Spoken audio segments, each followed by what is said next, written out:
is what we just saw on Secret Valley, and then inevitably coming to the Orc base to do his mischief. And Lin removed Echo Isle, so he obviously is stating with that he likes the playing against the Mountain King on Melting Valley, but not quite so much on Echo Isles.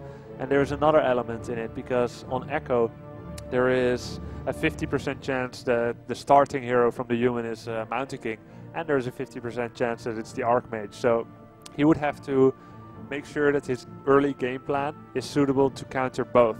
But if you knew for sure what your opponent's going to do, you can do a bit more of a clear-cut counter to that. So it's kind of hard to divide your attention to both. And on Twisted Meadows, there will be no such confusion. There's definitely going to be an Archmage with Militia creeping on the laboratory.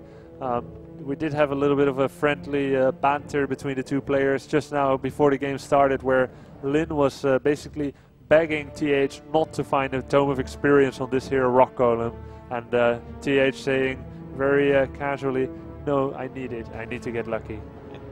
What is the level of banter between them? I know the sort of level of banter between the average Call of Duty player will range from talking very quickly about football teams to insulting the other player's mother, for example. In Warcraft, there's a bit more of a gentleman's agreement. So I think the Warcraft players are quite docile. We don't really see any bad manners since Todd left the scene.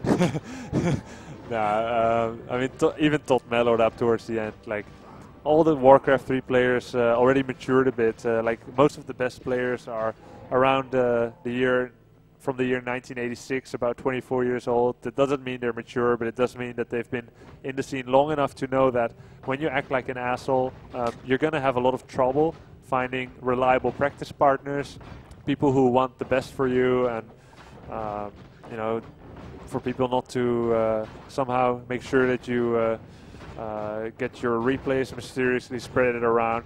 Basically, especially with the Asian culture of the Warcraft 3 now, with Koreans and Chinese, we see a very modest environment. I think if I was playing with a lot of Europeans, there would be more friendly and perhaps even unfriendly banter. There's competitiveness, there's more joking around at least. But we see a very modest culture right now in Warcraft 3, where everyone is acting the gentleman. So mostly it's very innocent jokes that are being made, no mothers being mentioned at all, except in the positive sense. You know what? You should watch a few of Quad V's Call of Duty VODs and just listen to what you can hear being picked up by the casters' mics coming from the players. Learning from that, I'm sure it would make me a lot less popular in the scene.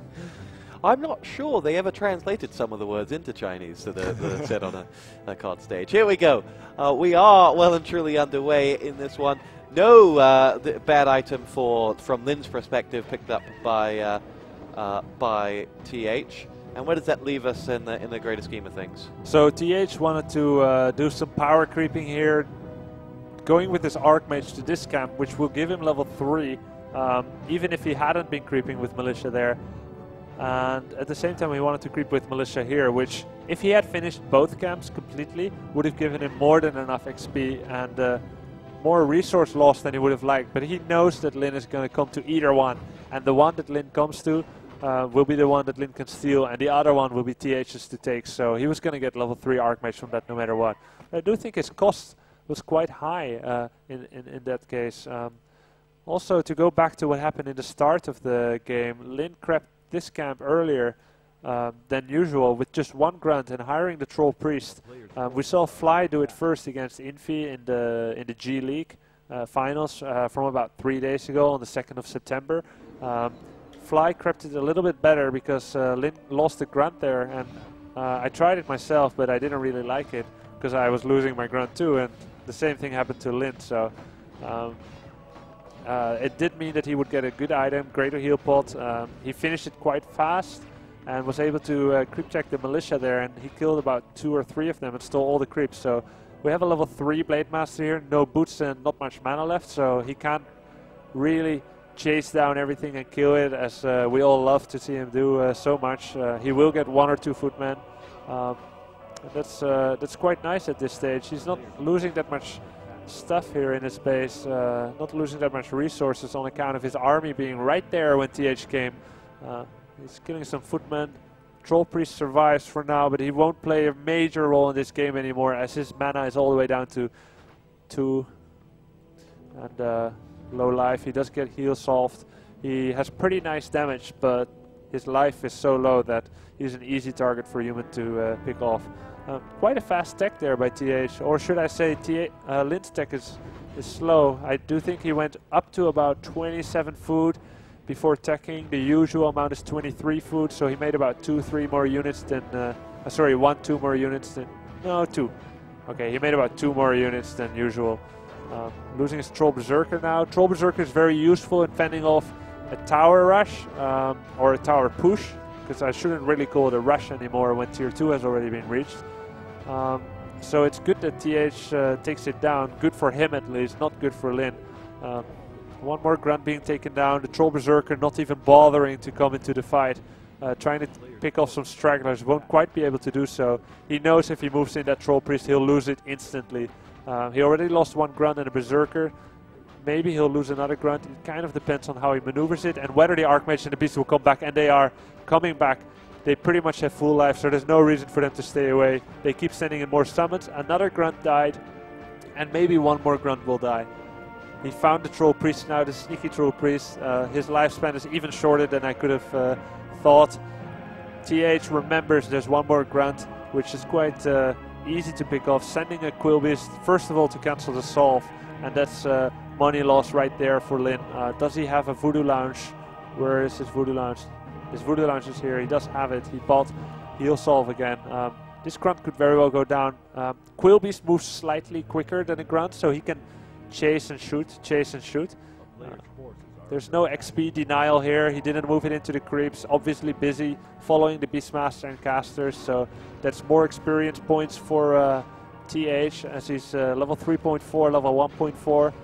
1 caster killed by Lin. Blade level 4. That's quite nice, but just a blade, contrary to popular belief, cannot win a game. He doesn't have enough tech units yet. He's at 26 food now. His first raider will come in soon, but without ensnare. Walkers are a far cry from being finished. More and more casters coming out, 3 casters. Now, from TH's perspective, he's making a different shift than what he did in map 1, which you enjoyed so much. Talk us through his sort of mindset behind that. So none of the games that TH played so far have been similar to another that he played.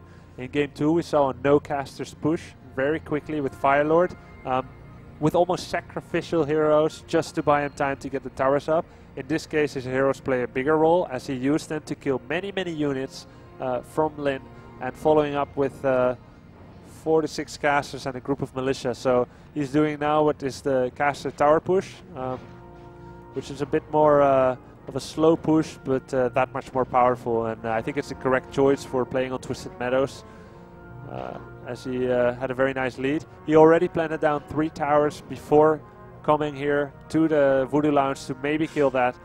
He's choosing not to waste his time now on killing the Voodoo Lounge, instead choosing to protect his towers. He knows that Lin is too far away from the Voodoo Lounge to continually make use of it, and this bestiary is in an unlucky position here as there is no way for Lin to escape into his base, or is this open? So there is a way, but the peons will block it and it's not that comfortable. With a lot of summons here from TH, 6 casters against just 1 Wyvern, and he's not making Spirit Walker yet or more Wyverns. He is making a Demolisher, but it's going to be very difficult for Lin to somehow keep his head above the water in this game. So TH looks like he is homing in, but here we go. We are going to see some heavy artillery moving in to do a bit of damage. But as every time that Blade Master ventures out of the base, he comes back slower and more lighter in health. Yep, with greater healing potion already been used, no boost of speed, no real heal solves or anything. He really plays a very small role in this game, and I would say this game has already been played. It was a strategical win for TH. There wasn't that much exciting battles, but TH just did very well. The game is, there we go with the GG. Yeah, very nice played by TH. to sum up the game, so we at least have something to talk about. TH crept daringly. It was a good position on the map for him.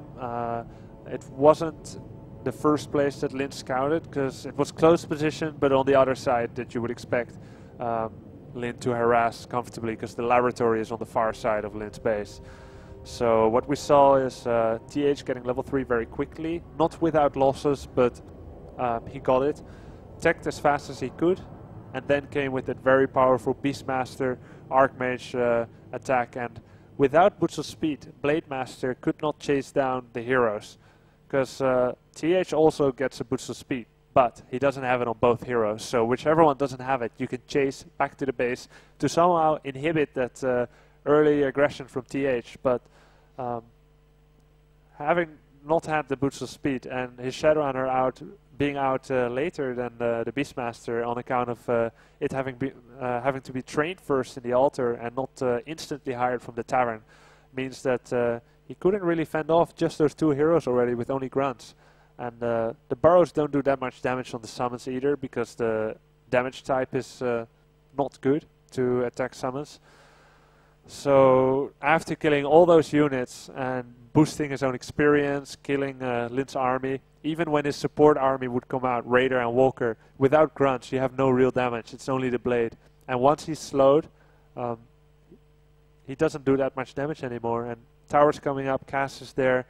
It was a very, very convincing victory for TH. And apart from right at the start when he was harassing the militia and taking the creep crown from TH, I never really saw a chance for Lin to win. And I think it's got to do a lot with his very late tech because of his creep route. So again, I'm not a big fan of that creep route. He tech later, his Shadowrunners later, his tech is later. So even though he had a fast, high-level Blade Master with Greater Heal Pod, Greater Heal Pod doesn't come into use until he's nearly dying. And he wasn't the target that was being focused, so there was effectively not a very useful item for him in the start. Very nice play by TH. So TH comes from 1 map down to pick up the victory 2-1 over Lin and seal his place in the final. We're going to have Moon versus Remind coming up in just a little bit. I'm sure there'll be a break. So when we come back, we'll bring you Moon versus Remind. You're on Quad V with Grubby and Tosspot.